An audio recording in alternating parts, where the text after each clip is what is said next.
over 20 years at River Cottage, I've championed eating well and living in harmony with nature.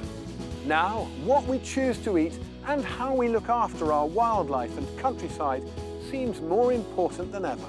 So I'm reuniting with old friends. Oh, that's amazing. Your good opinion matters the world to me. And meeting new neighbours. There is a sea spaghetti and there's a sea noodle. To see how they're looking after our environment. Is this a shoal of bream coming in? Yes, bream and there's a sea bass. Oh yeah, the mussel farm is clearly a fish magnet. And reaping the benefits of what nature has to offer. That should do it. And I'll be cooking up food that's seasonal, Enjoying that? Yeah. sustainable, and simply delicious. So please join us at River Cottage.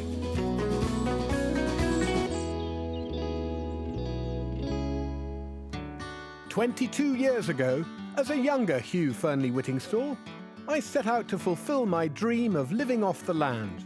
The rule is, if it doesn't put something on my plate, I'm afraid it's got to go.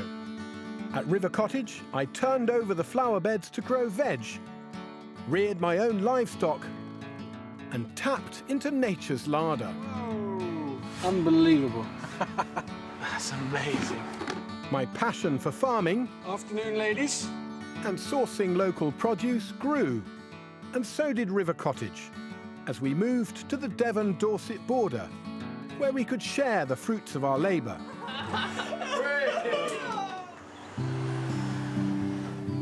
Today, the philosophy's the same. Embrace the best farming practices to produce the freshest ingredients, whilst sharing our knowledge with others, so they too can make the most delicious dishes. Right now, preparations are underway for teaching and tasting at the cookery school, and I'm about to welcome the latest residents that will eventually become prized pancetta and prosciutto. I have a gift to greet some new arrivals.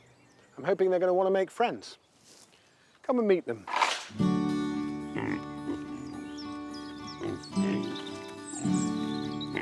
Hello, boys and girls. I'm guessing that so far you've just had mother's milk and wiener pellets. So here's an adventure for you. How'd you like that, your first carrot? Oh, that's my t-shirt. That's my shoe. Ah, that's my toe. Ah! Have a carrot, not a shoe. Have a beetroot, not a trouser leg. Lovely ginger spotty pigs. They're Oxford Sandy and Black crossed with Duroc, two lovely traditional breeds. Friendly as anything. We tend not to overwinter any pigs at River Cottage because they make such a mess. So it's always a great moment when they arrive in the spring. And this lot look like they're going to be very good company while they're here. In the autumn, these pigs will go to slaughter. But in the meantime, we'll take the best care of them, with plenty to get their snouts into. Slight communications confusion. When they arrived, they were dropped off in this pen, but this is supposed to be still recovering from last year. So I want to move them to a lovely green pen over there, where there's lots of lush spring growth under their feet. And I think they're hungry enough just to follow the bucket. But I might need a little bit of backup. Yeah, Mike, if you could stand here and then avoid the possible left turn there. Hi, Adam. Laura, do you want to be on that watch? Sure. Thanks very much. This should be completely straightforward, guys. Hungry pigs follow a bucket. Piggies!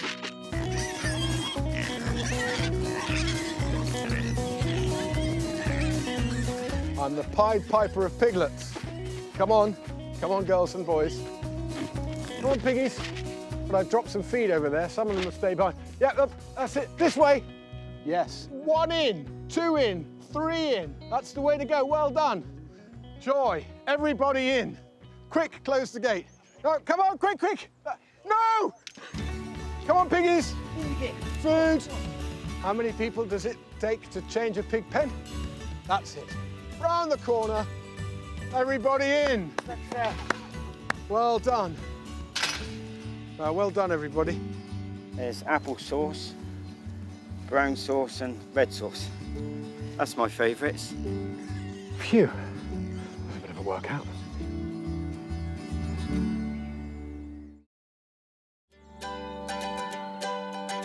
To get the very best out of our produce, it must be as fresh as possible. So I've been plotting with Gelf, who heads up the kitchen team. Instead of rushing the ingredients to the kitchen, we're taking the kitchen as close to the produce as we possibly can. Should go on there. You didn't know I was so good at DIY, did you? Well, no, but I think you've really nailed it. What are we going to call it? Well, I mean, it's right next to the veg patch. So it's the Veg Patch Kitchen. I think it is the veg patch kitchens. The Veg Patch Kitchen will shortly be open. The best cooking starts with the very best ingredients. And today, there's no competition. That is a beauty. Oh, that is one of the most satisfying things in the Veg Patch. A really fully formed, beautifully curdy cauliflower. It's got these fantastic green outer leaves. When you buy them in the shops, those have all been cut back. But when it's just still growing in the garden, the leaves are really good to eat too. So I think we've got a bit of a feast coming here. Oh, there's another lovely one here. Quite a bit smaller, but firm, definitely ready to pick. Beautiful. I've invited the gardeners, Laura, Adam and Johnny, to join us for our vegan feast. We're now feeding 5, so there's got to be nose to tail cauliflower. I'm going to have to use everything to get a lunch for 5 out of it. Do you like my apron? It's very nice. To big up our collie, I'm making a tangy Italian sweet and sour topping called agrodolce, which, like so many delicious things, begins with frying onions. We grow collies almost year-round at River Cottage. It may not be everyone's favourite veg, but it's nothing if not versatile.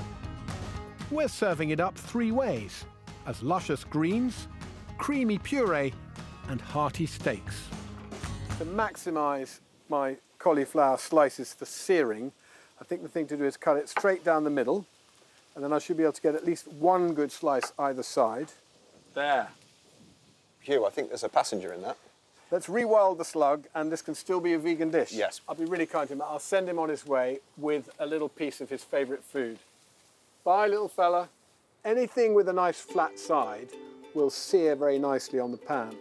I think I'm running out of pieces that are big enough to sort of get a flat side on. Oh, great. I'll take all of that on. For Gelf's cauliflower puree, all the trimmings are roughly chopped before adding garlic and a dash of water. Right, got space for a little one? Yeah, definitely.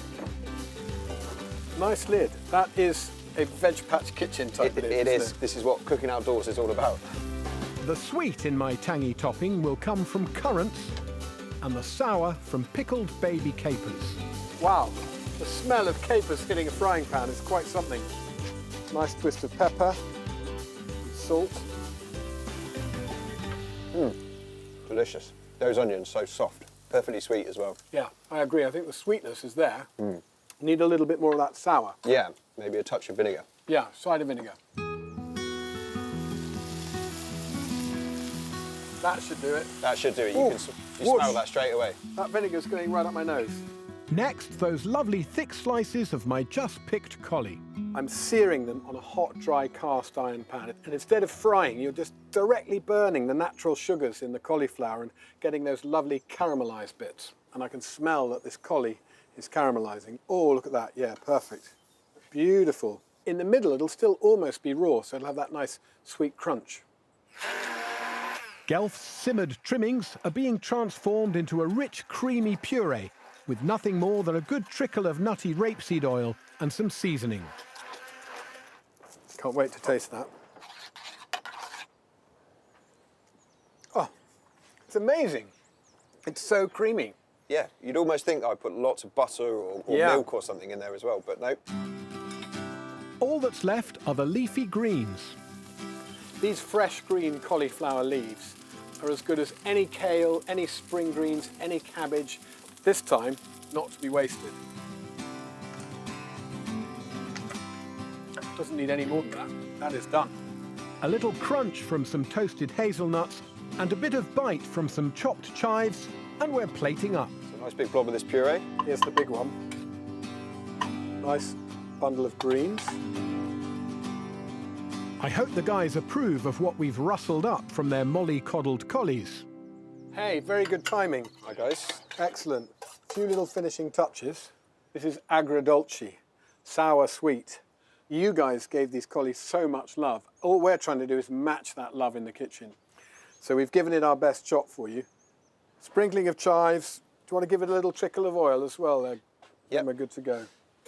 Thank you. You've got collie coming at you three ways. The heart of the collie grilled and caramelised, the trimmings blitzed and pureed, and then the greens just sautéed for a couple of minutes with a little bit of garlic. Oh, that's all right, isn't it? I think we've done a good job today. Yeah. What do you think of the agrodolce, the sour and sweet? It's delicious. Our cauliflower's hard to grow. It was a bit of a tricky year last year, wasn't it? With pests to begin with. We actually have removed a couple of slugs from really? it. Yeah. But it is a vegan dish.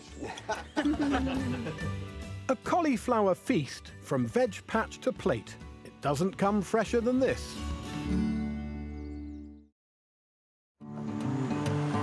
For years, I've been campaigning to improve the way we produce our food, look after our livestock, and protect our environment.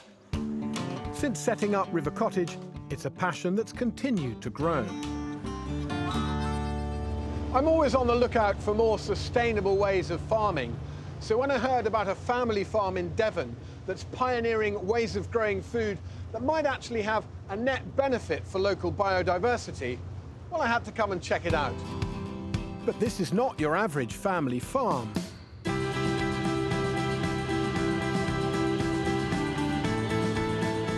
I'm travelling 3 miles off the Devon coast to the UK's largest offshore mussel farm, run by the Holmyard family. Dad, John, and daughter Sarah are up to their ears in one of my favourite shellfish, mussels. How often are you out here working on the boat? I try to come out at least twice a month. I do like to pick my days. The mussel farm currently covers nearly 4 square kilometres. Anchored to the seafloor are 240 floated headlines, off which hang 200,000 metres of rope, and some of the fattest mussels I've ever come across. What's in the water that the mussels like so much here? Well, there's lots of phytoplankton, you know, it's a very plankton-rich area. That's what the mussels feed on. And the lines are well spaced, so they have access to a huge amount of nutrients in the water, and that helps them to grow so quickly. Well, they're definitely big, but are they also fat and full?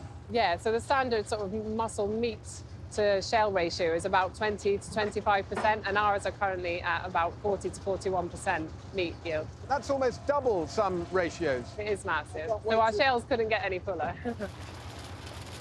These mussels are actually growing 2 or 3 times quicker than their cousins on the shoreline. These are just such beautiful mussels. They're really big. I can't believe that they're only just over a year old. Really clean too. And they're coming thick and fast.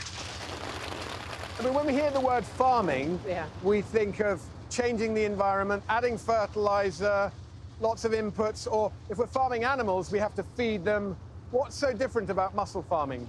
Essentially, there's no input. We give them an environment and they grow from there. We'll put them on a different line when they reach a certain size so that we can spread them out, but that's really all we do to them. It's no feed, no pesticides, it's very sustainable. We're basically just harnessing what nature's given us. You don't do anything to encourage them except make those lines just the right kind of texture for them? We actually use something called it's a hairy rope. Lots and lots of extra fibres on it, so it gives them a lot more surface area to settle on. So the tiny planktonic mussels turn up and they see your lovely furry ropes and they think, oh, I can cling on to that. And then once they're there, they're happy to stay there and just feed. Yeah, we didn't know if we would get natural settlement of seeds because there are a huge number of places that don't get natural settlement and, you know, it makes a big difference. Once the day's harvest is complete, I'm planning to cook up some of these beauties. And Sarah's dad is keen to show me that impressive mussel meat. That's gorgeous. Yeah. So full. Well, that's the big selling point with these. If you're eating a kilo pot of mussels, which is the sort of standard big helping in this country, you're getting half a kilo of mussel. Today, I mean, there'll be 22 tons on board, you know, and that's 40,000 meals if you go for the half kilo portion. 40,000 meals of mussels we'll be bringing in today. Pretty much, yeah. That's amazing. Yeah. Mussels are something of a superfood. They're rich in protein and omega-3s and easy to grow. And now it seems the environmental upside of mussel farming may be even greater than we first thought. And what about this idea that it's not just low impact, but you're actually putting something back? That almost sounds like you're pushing your luck there. Well, it's absolutely true. We've created this mussel farm, and which has given an environment to so many other species where they can grow and be safe from fishing vessels. It was quite a heavily trawled and dredged area. There was nothing there, and now there's all this life. I have no reason not to believe you, but I mean, this is based on studies that are being done since you got here, yeah? Yeah, absolutely. It's all based on pure scientific information. We've been working with the University of Plymouth, marine experts, So Lucia, who's on board today, she's one of your Plymouth scientists. Yeah, she's one of our PhD students that we've... So if I talk to her, she's going to corroborate what you're saying, Sarah. Well, she should do, but she is independent. She doesn't have to tell you that it's all good, but she will do, because it is. Plymouth University's research started 9 years ago, before the farm was established. As well as plankton samples, they use remote cameras to record the state of the life on the seabed, known as benthic life, and in the waters above. Observations and samples have been taken ever since to detect any changes to the aquatic ecosystem. So bottom line, almost 10 years on, is there a difference in the benthic life on the seafloor now than before the mussel farm came? Yeah, definitely. So we've seen like an increase on the different species and the abundance of those species by about a third. Great. Compared to what was before and other areas outside the mussel farm. So that's an unambiguous improved diversity and volume of the kind of benthic life, 30%. Yes. And as you move up the water column and think about the fish life and other stuff, are you seeing differences there too? Yes, we do as well. Within the farm, we also have a lot of fish species. Is this a shoal of bream coming in? Yes, bream, and then there's a sea bass among them. Oh yeah, great. And this is the type of footage that we get constantly. Really, the mussel farm is clearly a fish magnet. You can see they're really interested in the mussel columns. It's providing a whole ecosystem for species to thrive. It's also spilling into other areas. And in fact, the fishermen are really happy because in here now you can find a lot of crabs and lobsters, which they are fishing for. No wonder we've been seeing quite a few boats going around the edge of the farm catching fish today. Yes, yes. This is a form of farming that's not just sustainable, but creates a net gain for biodiversity. The seabed is being transformed from an overfished desert to a habitat bursting with life. And these offshore mussels are a healthy, delicious food. Us Brits need to get on board, as 95% of the harvest will be shipped to Europe. What do you think's holding us back in the UK from eating more shellfish, and particularly your lovely mussel? I think it's a knowledge thing. You know, people will maybe eat them when they're on holiday because they love them, but they will never cook them themselves, and they're not sure what to do. People generally too scared to cook them at home. Yeah, but, you know, I would love them to understand and to see how amazingly simple and easy they are to cook. It's fast food that's delicious and good for you. I mean, you can't say that about a lot of fast food. No, you cannot, no. And it really is quick to cook. You'll see, you know, 3 minutes, done. No, you'll see. I will see, yeah, I'll see. I've been looking forward to cooking these mussels all morning, and finally, it's time. I don't know why, but I always feel really excited when I'm about to start cooking mussels, and to be cooking them out here on the sea when they were in it just a minute or two ago feels brilliant. As Sarah said, it's such a quick and easy thing, and we just don't cook them enough in this country. I love cooking mussels with leeks, and these beauties have come straight from the River Cottage garden, so it all couldn't be fresher. The finely sliced leeks are sizzled in butter with a clove of garlic and left to sweat for a few minutes. Of course, it's classic to cook mussels with garlic and wine, but I like to swap out the wine for a bit of local cider, and that makes room for another interesting ingredient, an apple, which gives some sweetness and a little bit of acidity. This apple is my secret ingredient. It's going to cut through the richness of the mussel meat and complement another nifty addition: curry powder. Not too much. I'm not making a mussel curry. I just want to warm them up with a bit of gentle spiciness. In goes the cider, about a third of this bottle.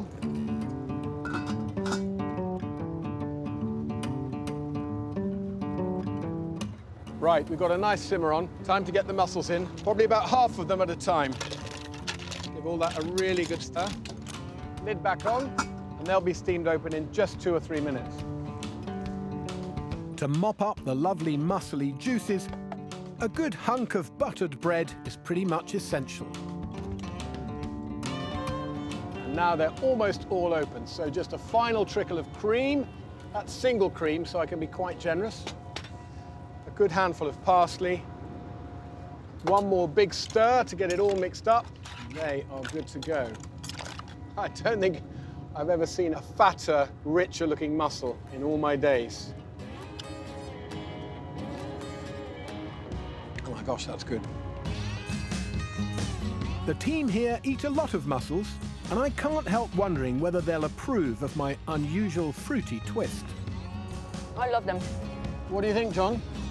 I'm impressed, yeah, by the recipe as well as the mussels, yeah. Yeah. Lovely. That's good to hear. Is the secret ingredient staying secret then? Yeah? Well, it's taken on a bit of colour from the curry powder, but that's the secret ingredient. Apple. Yeah. That's really nice. I would never think of putting apples with mussels. Works just right. It's really nice, actually. Nice having a bit of sharp something in there as well. All right, Skipper, how you doing? Yeah, good, thanks, mate. Fancy some mussels? Oh, lovely. That's brilliant. Give them a whirl. Yeah. You're a mussel fan? Do Yes, I am actually, yeah. you take a few home with you from time to I time? do, yeah. Yeah, I love mussels, yeah. John's all right with that. You don't have to hide them down your trousers. I try not to, no. How's that? Yeah, lovely. Really good. Yeah, brilliant.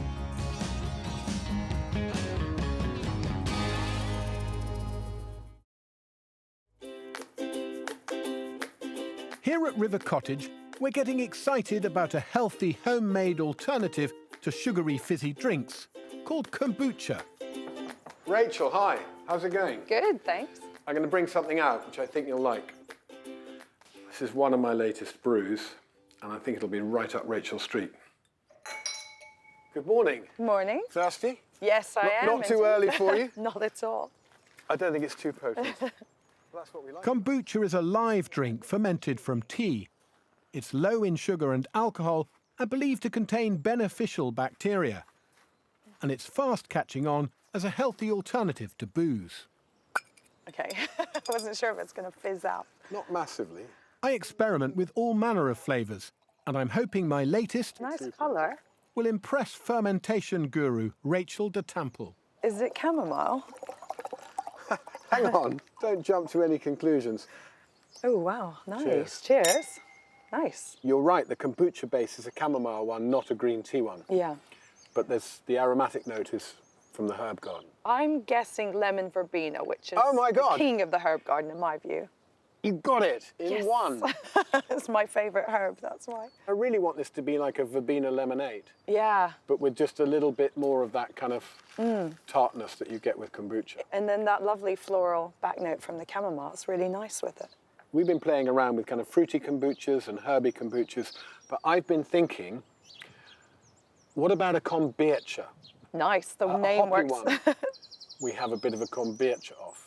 I like the sound of that. And we'll get a panel of people Nice. whose opinions we respect. Yeah, kombucha is You the reckon your best. kombucha's going to beat my kombucha? Well, we'll see. Cheers. Cheers. Enjoy. Rachel is a maverick when it comes to fermentation, and I suspect she may be a little out there with her ingredients. But I'm sticking to classic beer flavourings. These are my kombucha bases, and inside every jar are these wobbly, gloopy plugs of jelly-like stuff. These contain what's called SCOBY, symbiotic culture of bacteria and yeast. And that's what's doing the fermentation. It's a complex process of yeast and bacterial fermentation, but it's one that happens to create some really delicious tart flavours and a little bit of fizz. It may look a bit freaky, but I actually really like handling it. And by putting this into this jar, I can start a whole new brew. But I don't just need that jelly-like plug. I need a little bit of the raw kombucha itself to get things started. We're each entering 2 kombuchas for judging, And to nail that beery flavour, both of my freshly brewed teas will contain hops. I'm using an organic variety of hops grown in the UK called Harlequin. It smells absolutely gorgeous. Green tea and hops.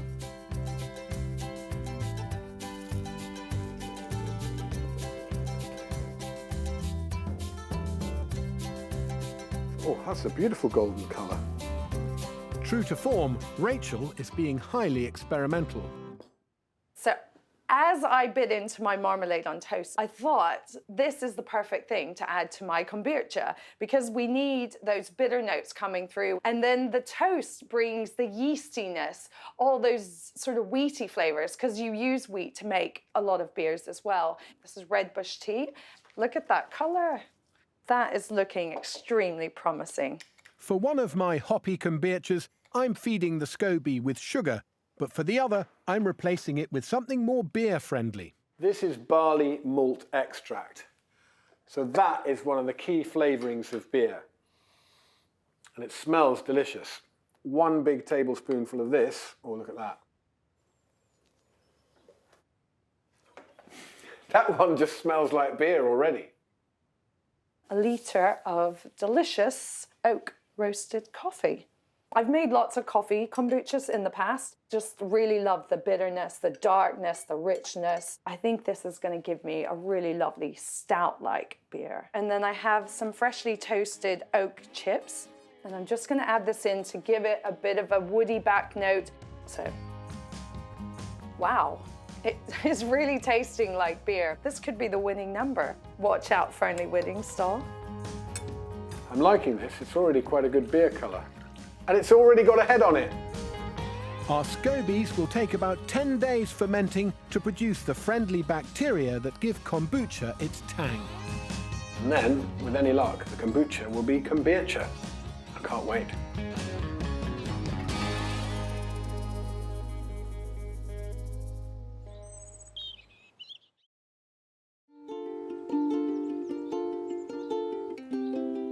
One of the things I love about life in the countryside is rising early with the local wildlife and welcoming in a brand new day. There's a buzz in the air at River Cottage this morning. I've got someone coming to see me who I think is a bit of a revolutionary. He's going to be giving a helping hand to one of our most important residents. I've called in a specialist home builder. Laden with all the construction materials we need is Matt Somerville. Hi. Hi, Hugh. How are you doing? Good. Nice to see you. Very nice to see you. And I hope I've specced out the perfect location. Based on what we were talking about, I think this right here might be the place to be. What do you think? Like us, they like the morning sun, especially in the winter when it's low and they can warm up and get going. And what's nice too is we've got all this beautiful willow, which is early food for them, so that's also a good sign. Our custom-designed Des Res begins life as a huge hunk of freshly logged larch. It's a beast. It is a bit of a beast, yeah. Weighing in at 80 kilos, this home will have solid foundations. As long as we can stop it from rolling off. Yeah, good. I don't think that's going anywhere. Matt, what are we going to make today and why are we going to do it? We're making a wild beehive. So it's not for honey, it's what bees would choose for in the wild. In this country, we're losing our ancient trees with cavities. What I'm doing is creating that natural cavity which bees evolved over millions of years to look for, and then we're letting the bees build the comb as they would in the wild. What's the fundamental characteristic that we're looking for in this hive that's different from our standard beekeeping hives, of which we have several, as you know, over there? Yeah, what we're creating is a tube with thick walls which give insulation.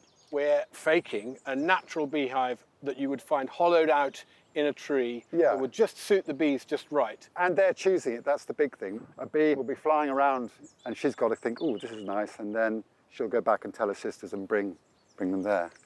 The bees are just building their populations up now, so we're still really a month away. Well, so we're well ahead, which is good. We're well ahead. The house will be ready for them when they're ready for it. Right, let's crack on. Bees in Britain are in decline as a result of habitat loss, disease and pesticides. Yet they're vital for pollinating some of our most important crops and many of our wild flowers. Anything we can do to help them thrive around River Cottage has to be a good thing. Right, so that's going to be the ultimate size of the cavity, right? That's the cavity, and you can see all this massive insulation, like especially here. We've got heaps. Beautiful thick walls it's going to have. Yeah. The cavity is created by chainsawing 4 sections from both ends. If it's done correctly, they'll slide out. So it's the test of your cutting. With a little encouragement. Hey! Oh, wow! Yeah, Is that unusual? That's pretty impressive, Hugh. It's all in the sledgehammer technique. Look, here they come. There's your table legs. Fantastic. Well done. Brilliant. We have the beginnings of a bee house.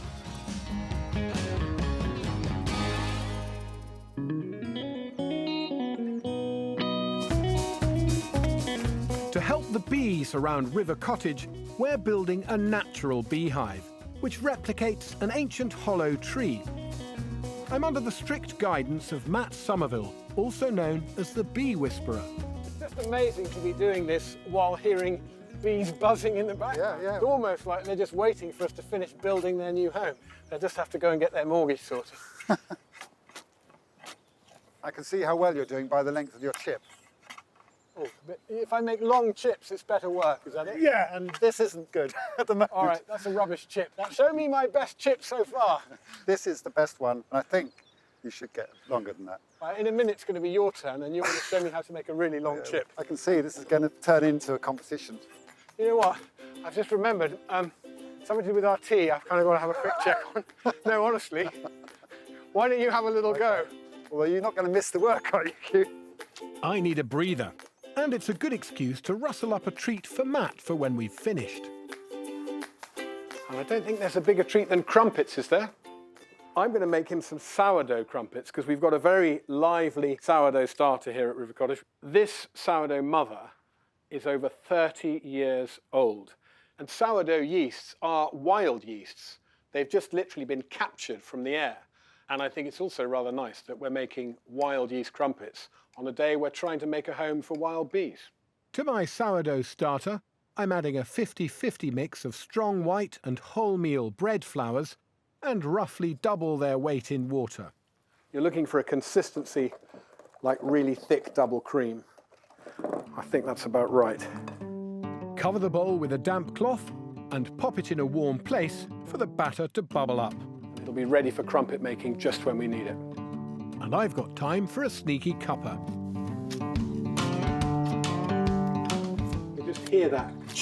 In fact, if he's in the zone, maybe I could just leave him and he'll finish the job. I could just sit here and relax. Hugh? Yeah? Where have you gone? I think I've already won the competition. You can always dream. Coming from that end, there was obviously a big piece that was kind of ready to go. Okay. Hugh? There we go. What can I say? Okay, yours is bigger than mine. After an hour of strenuous chipping, our cavity is complete.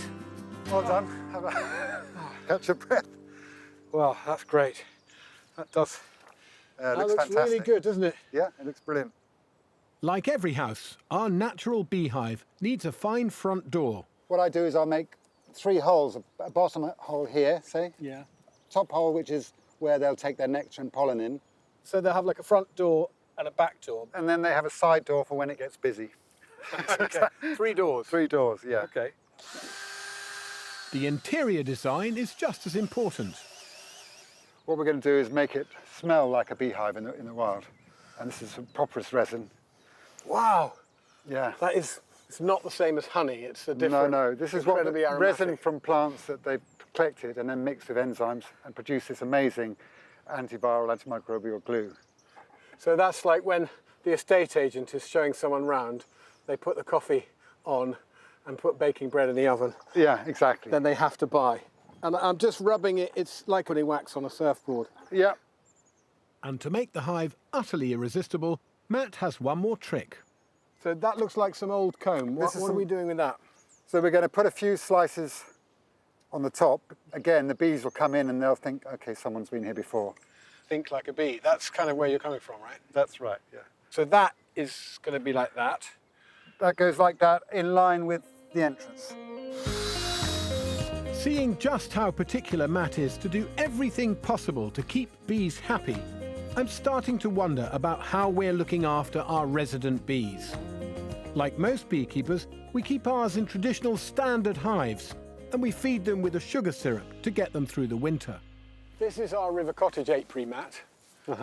And you can see, I mean, this is a pretty conventional setup, but you know, I'm looking at it now and I'm thinking, gosh, we've got a dozen hives here. I've been involved in campaigning against the intensive farming of chickens and pigs, and now I'm looking at our apiary and wondering, are we intensively farming our bees here? I think you are. I think most people don't realise, but we're keeping them almost like in filing cabinets. And we're feeding them sugar, which is like feeding our kids sugary drinks. And one of the main things is heat loss and disturbance of the pheromones. So if you're lifting the top off every week and putting smoke, you're disturbing all that pheromone and letting out that heat, which then puts a stress on the bees to make more honey to get the energy up. Quite a controversial statement, or at least it's going to make a lot of beekeepers think, well, hang on a minute, I really look after my bees. I'm doing this the way that has been taught down the generations. Of course. But you think we need a bit of a bee rethink?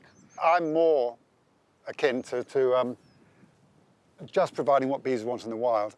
Is there a middle ground between this fairly conventional form of beekeeping and the wild log hives where really you may not even ever take any honey? I mean, you're doing it for the bee, aren't you? I'm designing a hive at the moment which has a deep part of the hive for the bees, which is not for human intervention.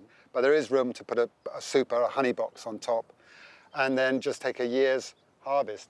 Might just be a kilo or two. Yeah, and then I haven't had to worry about feeding sugar, and you know the honey you're going to get is really the right stuff. Maybe we could trial a few of those here and see how they go. Not really up to me to say what you should do, but I think that's a good plan. I mean, it kind of is up to you because you've got strong views and I'm listening to them. Matt's insight into the world of bees is giving me a new appreciation for their needs. Ready? Okay, pull away. Keep going, keep going. That's good. No more. That's fine, and I'll just block it off. To hold our hive an optimal 10 feet or so off the ground, we're attaching 3 chestnut branch legs. You know what, Matt? Finally, I'm actually feeling quite useful. That's all good. A cone of Norfolk reed thatch makes a nice snug roof. This is yet more insulation. More insulation. You're just doing everything you can to keep these bees cosy. Warm. Yeah. You know, for a late swarm moving in that might not be that big, this could be a matter of life and death for that colony. This straw, yeah. Wow. And there it is. Right there. Our first natural beehive. That's perfect. Oh my goodness. What a day. I'm having such a nice time. Welcome back to the world of River Cottage. Anyone for a bit of crumpet? It's bubbly, which is what we want. Smells gorgeous. It's got that sourdough tang. I've got a couple more ingredients to add. So a sprinkle of salt over the top. And to get those crumpety holes, to make it even bubblier, a final sprinkling of baking powder. And we're ready to go. And look at that lovely, bubbly, frothy batter. Now, patience is required to cook a crumpet through. It's slow and it kind of cooks from the edges into the middle. I think we're getting there. You can see it's starting to dry nicely around the edges and these bubbles are appearing.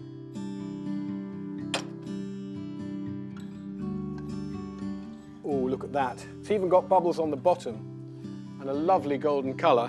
My test crumpets come up trumps, so it's in with the rest. Butter's a bit chilly, so I'm just sliding it on while they're still piping hot. And I reckon these hot buttered crumpets are just about worthy of celebrating Matt's incredible creation.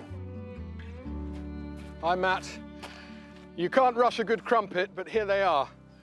Wow. Well, I've got a present for you, Hugh. Oh, my goodness. Might work on a crumpet. Oh, my word. That's just stunning. And this is a wild comb? Yeah, wild comb. So only saw daylight yesterday. Really? And how long had that been in a hive? About 5 years or something. 5-year-old wild honeycomb. Yeah. Wow. Look at that. That's just gorgeous. Is that an insane amount of honey? No. Right. I think that's reasonable. Thank you so much. Good. Cheers. Cheers. Wow. Oh my Lord. Never mind the crumpet. You enjoying that? Yeah, yeah.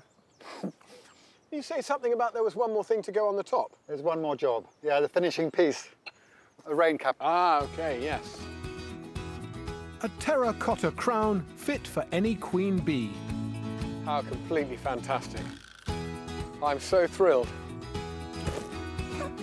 And I hope it won't be long before our natural beehive welcomes its first residents.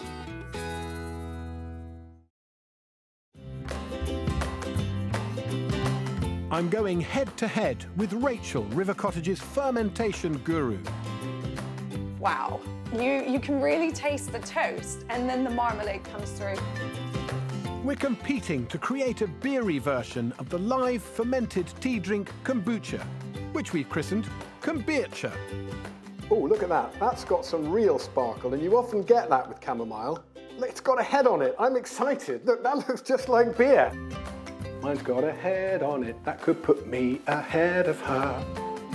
It's time to bottle up for a short second fermentation, and there's a chance for some flavour tweaks as we do so.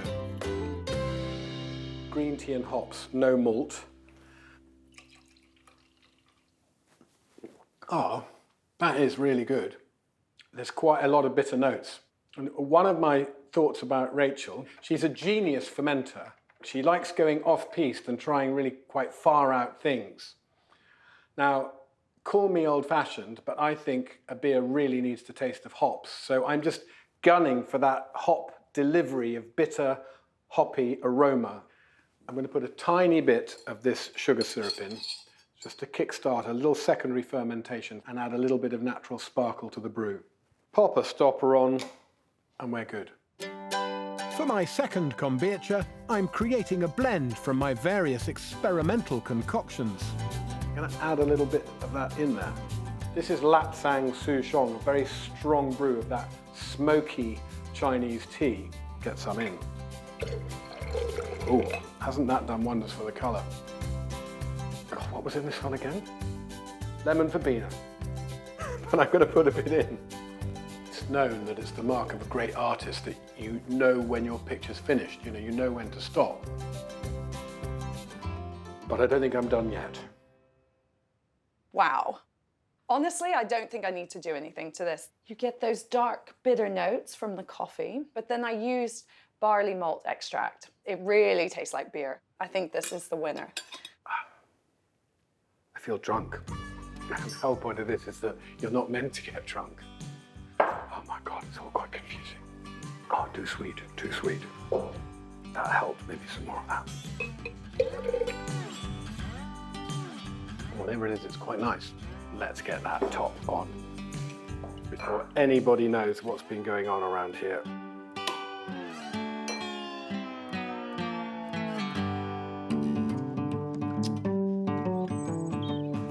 Three days later, our kombuchas are ready for judging by our trio of tasters. Emmanuel Bielingiro is a top sommelier and wine buyer. Daniel Spain runs one of the UK's largest kombucha companies. And River Cottage foraging master John Wright is always up for a beer.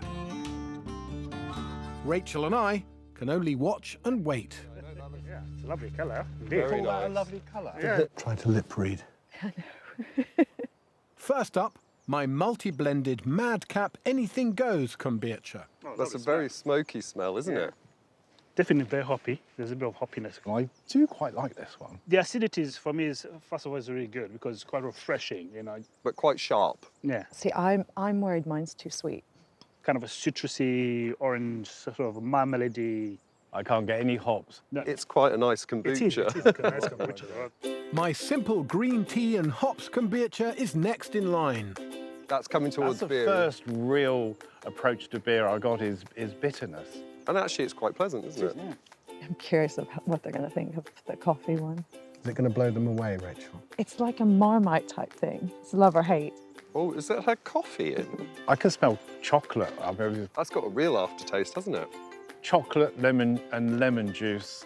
The idea is there, but I think it's not working. I bet that's Hugh's. There's something Oh dear. Good luck.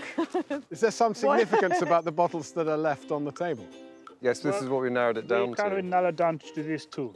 I think that one isn't mine, Nope. and that one isn't yours. Exactly. So we're still in contention. Shall we put out of your misery? I think you better, Emmanuel. Yeah? That, for us, is the winner. Oh my God. You won. I can't believe it. That one, I'm pretty sure, is my green tea, hops, nothing else. Keeping it simple. I don't know what to say. I'm very honoured. I'm really glad you liked it. Yeah. Very I nice. believe you won. You'd have done everything in your power to stop that happening. Wow. I think I've just edged it on the sheer hoppiness of that, but this is so delicious. Oh, good. I'm glad you like it. I was- thought you would, actually. It was a close call. Thank you for your expertise. Absolutely. And what a great decision that was. Yeah, the wrong Well one. done.